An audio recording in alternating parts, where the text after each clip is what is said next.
Friends, हमने आखिरी वंश को डिस्कस किया था। नंद डायनेस्टी का लास्ट रूलर कौन था? घनानंद था। ऐसा माना जाता है कि घनानंद बहुत ही ईगोइस्टिक मतलब अभिमानी था।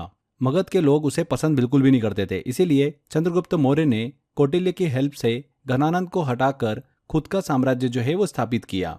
घनानंद के समय ही अलेक्जेंडर का अटैक हुआ था। कौटिल्य घनानंद के पास अलेक्जेंडर के अटैक के बारे में जानकारी लेकर गए थे, पर घनानंद ने कौटिल्य की इंसल्ट की और उन्हें ह्यूमिलेट करके दरबार से निकाल दिया। उसी समय कौटिल्य ने कसम खाई थी कि घनानंद को मगध की थ्रोन से हटाकर एक अच्छे रूलर को थ्रोन पर जगह देने की जरूरत है। इसीलिए कौटिल्य ने चंद्रगुप्त को ट्रेन किया। चंद्रगुप्त मौर्य ने कौटिल्य की सहायता से घनानंद को हराकर मौर्य वंश की स्थापना कर दी। तो अब हम डिस्कस करने वाले हैं फ्रेंड्स मौर्य वंश को, मौर्य डायनेस्टी को। तो इतिहास के मौर्य वंश के बारे में हमें जो जानकारी प्राप्त होती है वो अलग अलग स्रोतों से जानकारी मिलती है। कई किताबें हैं जहाँ से मौर्य वंश के बारे में हमें जानकारी मिलती है, जैसे कि कौटिल्य का अर्थशास्त्र। इस ग्रंथ में राज्य की नीतियों और प्रशासनिक व्यवस्थाओं के बारे में विस्तृत जानकारी दी गई है। इसके अलावा मेगास्थनीज, जो सेल्यूलस निकेटर का राजदूत था, उसने भारत के बारे में अपने अनुभवों को इंडिका नामक बुक में लिखा है।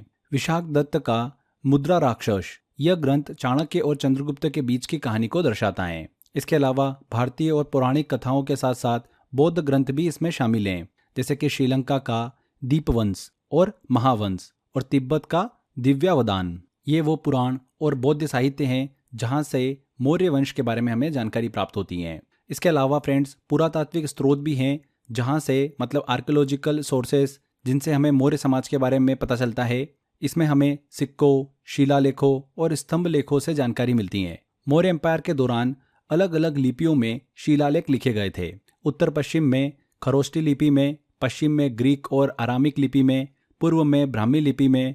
इन लिपियों को समझने में जेम्स प्रिंसेप ने बहुत ही महत्वपूर्ण भूमिका निभाई थी। तो ये हमने बात करी कि मौर्य वंश के बारे में हमें जानकारी कहाँ से प्राप्त होती है। इसके बाद अगर हम मौर्य साम्राज्य की उत्पत्ति की बात करें तो मौर्य की उत्पत्ति के बारे में कई सोर्सेस में अलग अलग मत हमको देखने को मिलते हैं। जैसे पुराणों में इन्हें शूद्र कहा गया है, मुद्रा राक्षस ग्रंथ में इन्हें कुलहीन मतलब निचले स्तर का कहा गया है, बौद्ध ग्रंथों में उन्हें शाक्य क्षत्रिय बताया गया है जो गौतम बुद्ध का भी वंश था, जूनागढ़ के शिलालेख में उन्हें वैश्यों के रूप में बताया गया है। तो इस तरीके से मौर्य साम्राज्य की उत्पत्ति के बारे में हमें अलग अलग स्रोतों में अलग अलग मत देखने को मिलते हैं। चलिए अब मौर्य वंश के दौरान जो हमें सभी शासक देखने को मिले, एक एक करके उनको हम डिस्कस करते हैं कि कौन कौन से रूलर हमको देखने को मिले। तो सबसे पहले आते हैं चंद्रगुप्त मौर्य। 322 से लेकर 298 बीसी तक इनका कार्यकाल चलता है। चंद्रगुप्त मौर्य को मौर्य एम्पायर का संस्थापक भी माना जाता है। 305 बीसी में उन्होंने ग्रीक शासक सेल्यूलस निकेटर को उत्तर पश्चिम भारत में हराया और युद्ध के बाद में एक संधि हुई जिसमें निकेटर ने अफगानिस्तान और बलूचिस्तान के क्षेत्रों को चंद्रगुप्त को सौंप दिया। बदले में चंद्रगुप्त ने निकेटर को 500 हाथी दिए थे। इस संधि के बाद में सेल्यूस ने अपनी बेटी हेलेना का विवाह जो है वो चंद्रगुप्त से किया था और अपने राजदूत मेगास्थनीज को चंद्रगुप्त के दरबार में भेज दिया। मेगास्थनीज ने भारत के बारे में अपने अनुभवों को इंडिका नामक पुस्तक में लिखा है। अभी हमने डिस्कस भी किया था। ग्रीक स्त्रोतों में चंद्रगुप्त को सेंट्रोकोटस कहा गया है। चंद्रगुप्त ने पहली बार उत्तर भारत को एकजुट किया जिससे उन्हें भारत का पहला चक्रवर्ती सम्राट भी कहा गया। उन्होंने 300 बीसी में पटना में पहली जैन परिषद का आयोजन कराया था। ये काफी इंपॉर्टेंट है, जिसमें जैन धर्म का विभाजन श्वेतांबर और दिगंबर में हुआ था। अपने जीवन के अंतिम वर्षों में वे जैन धर्म के मुनि भद्रबाहु के साथ में श्रवणबेलगोला कर्नाटक चले गए और वहां पर सलेखना मतलब ध्यान पूर्वक मृत्यु का व्रत से 298 बीसी में उनकी मृत्यु हो गई। तो इसके बाद में जो अगले शासक बनते हैं वो बनते हैं बिंदुसार। बिंदुसार चंद्रगुप्त के पुत्र और उत्तराधिकारी थे। ग्रीक स्त्रोतों में बिंदुसार को अमित्रघात और अमित्रोचेटस के नाम से भी जाना जाता है, जिसका अर्थ है शत्रुओं का नाश करने वाला। बिंदुसार आजीवक धर्म के अनुयायी थे। आजीवक धर्म की बात करें तो इसके संस्थापक घोसला मस्करी पुत्र थे जो महावीर स्वामी के मित्र थे। ये जो धर्म था आजीवक धर्म, ये बौद्ध और जैन धर्म का समकालीन था। आजीवक धर्म के अनुयायी नियति मतलब भाग्य को सर्वोपरि मानते थे। इनके अनुसार हर चीज नीति के अनुसार होती है। बिंदुसार ने सीरिया के शासक एंटियोकस से मधुर शराब, सूखे अंजीर और एक शिक्षक भेजने का अनुरोध किया था। एंटियोकस की बात करें तो उसने शराब और अंजीर तो भेजे थे लेकिन शिक्षक नहीं भेजा, क्योंकि विदेश में शिक्षक भेजना उसकी नीति के खिलाफ था। इतिहास में बिंदुसार के बारे में 16 पत्नियों के बारे में जानकारी मिलती है कि उनकी 16 पत्नियां थी, जिसमें उनकी प्रिय पत्नी धर्मा थी, जिन्होंने अशोक को जन्म दिया। उनके 101 पुत्र थे, जिसमें सबसे बड़ा पुत्र सुशीम था। बिंदुसार ने अशोक को उज्जैन का गवर्नर नियुक्त किया और सुशीम को तक्षशिला का।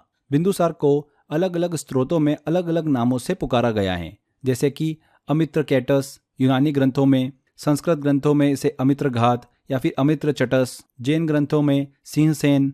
ऐसे अलग अलग ग्रंथों में इसको अलग अलग नाम से जाना जाता है। मद्रसार, सिमसेन, बिंदुपाल, इन नामों से भी बिंदुसार को जाना जाता है। तो इसके बाद में, बिंदुसार के बाद में जो अगला शासक बनता है मौर्य वंश का, वो बनता है अशोक। अशोक का टाइम काल चलता है 273 बीसी से लेकर 232 बीसी के बीच में। अशोक मौर्य समाज का वो महान शासक जिसने अपने जीवन की एक घटना से न केवल खुद को बल्कि पूरे भारत को बदल दिया। इतिहास के पन्नों में अशोक को वो योद्धा कहा गया है जिसने सत्ता की लालच में अपने ही 99 भाइयों को मारकर सिंहासन हासिल किया। परंतु यह वही अशोक था जो कलिंग युद्ध के भीषण रक्तपात को देखकर बदल गया था।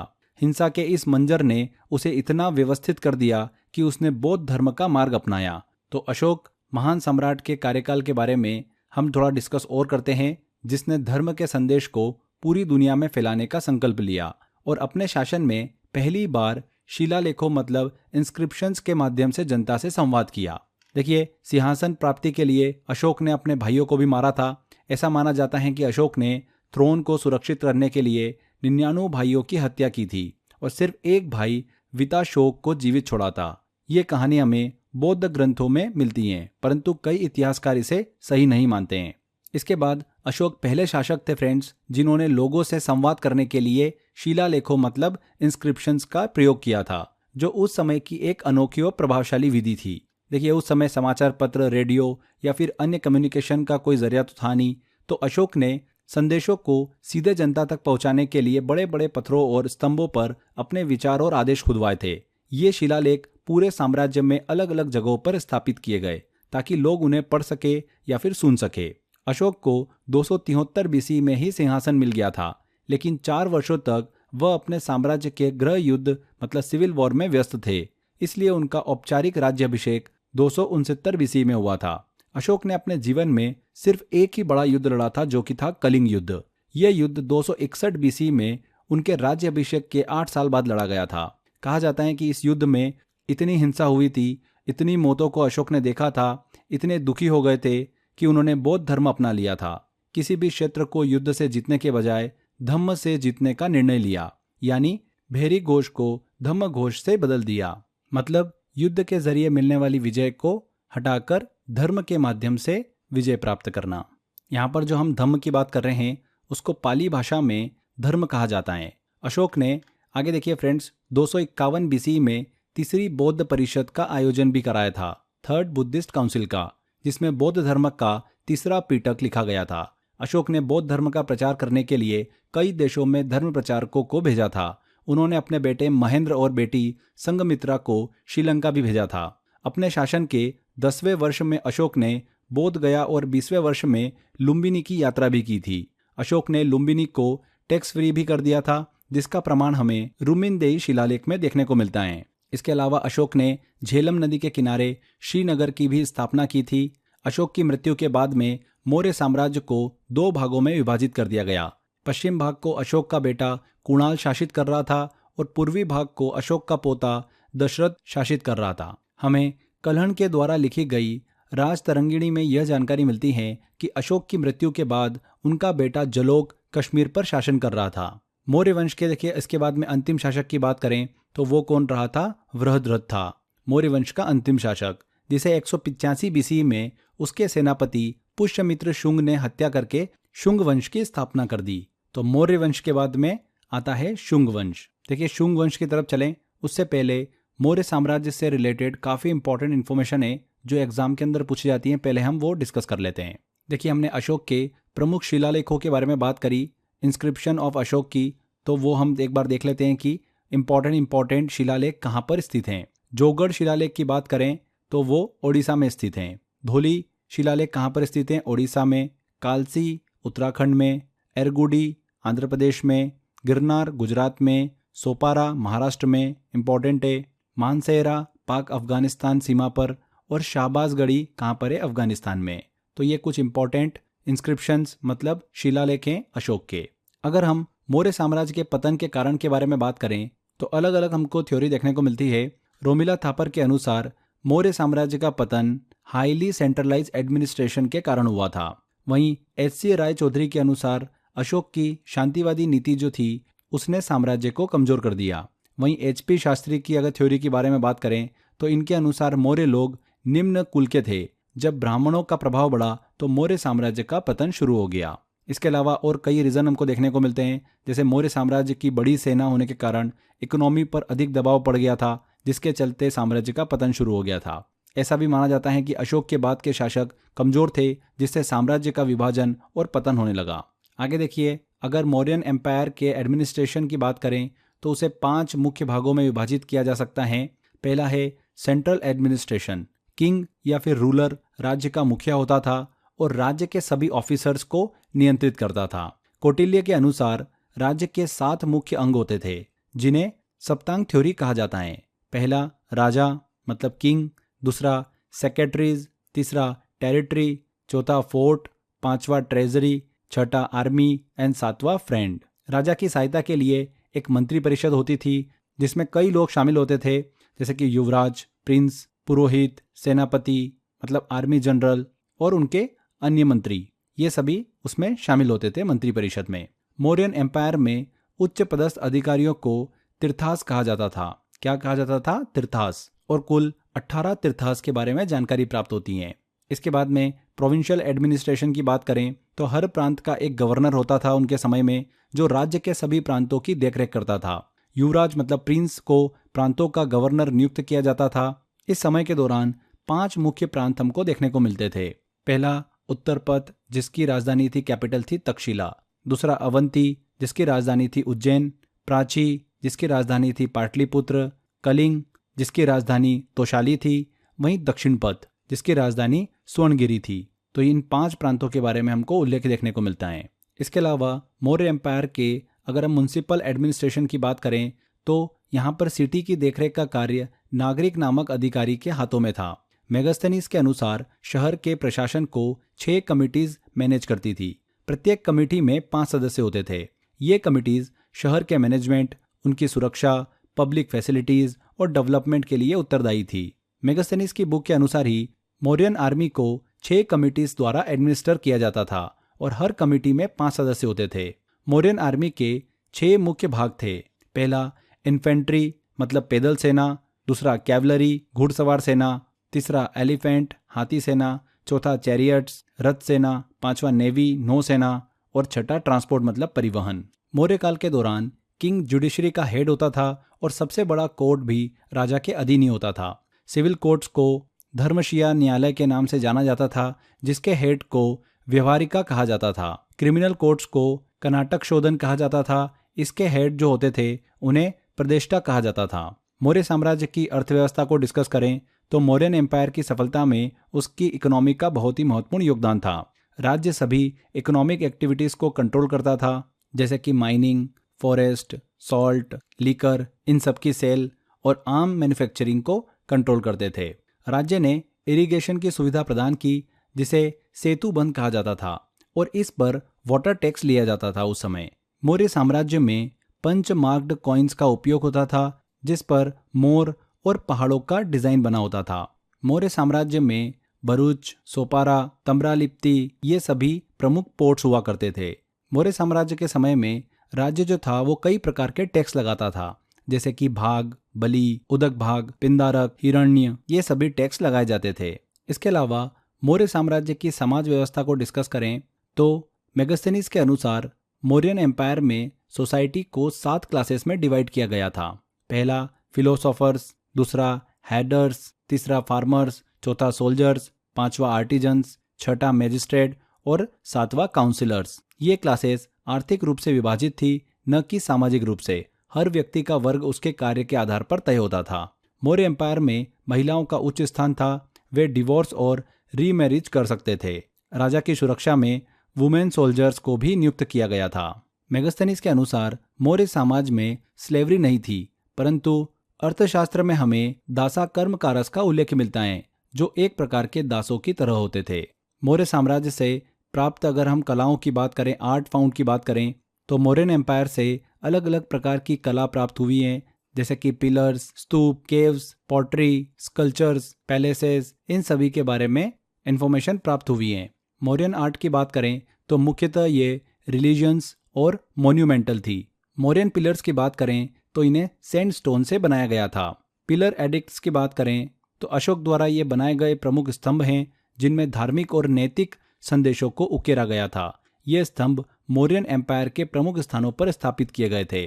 चलिए कुछ इंपॉर्टेंट हम पिलर्स को डिस्कस करते हैं, जैसे कि है सारनाथ। कहाँ पर स्थित है ये? उत्तर प्रदेश में स्थित है। इस स्तंभ का ऊपरी भाग एक 4 मुखी सिंह मतलब लॉयन का चित्रण है, जिसे लॉयन कैपिटल भी कहा जाता है। यह भारत का राष्ट्रीय प्रतीक भी है। सिंह शक्ति और साहस का प्रतीक माना जाता है इसे। दूसरा है लोरिया नंदनगढ़। ये बिहार में स्थित है। यह भी अशोक का एक स्तंभ है, जो बौद्ध धर्म के प्रचार के लिए खड़ा किया गया था। तीसरा है रामपुरवा।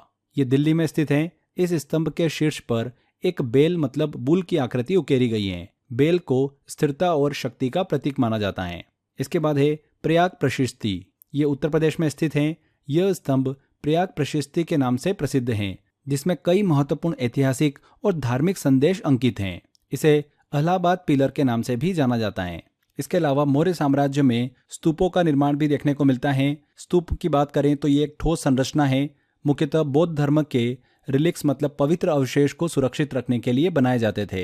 ये ठोस निर्माण होते थे, जिनमें एक केंद्रीय गुंबद सेंट्रल डोम होता था, जो पवित्रता और शांति का प्रतीक माना जाता था। कुछ इंपॉर्टेंट स्तूपों को डिस्कस करें तो पहला आता है सांची स्तूप। मध्य प्रदेश में ये स्थित है, बौद्ध धर्म का एक प्रमुख स्थल है। दूसरा है बरहुत स्तूप। यह भी मध्य प्रदेश में है।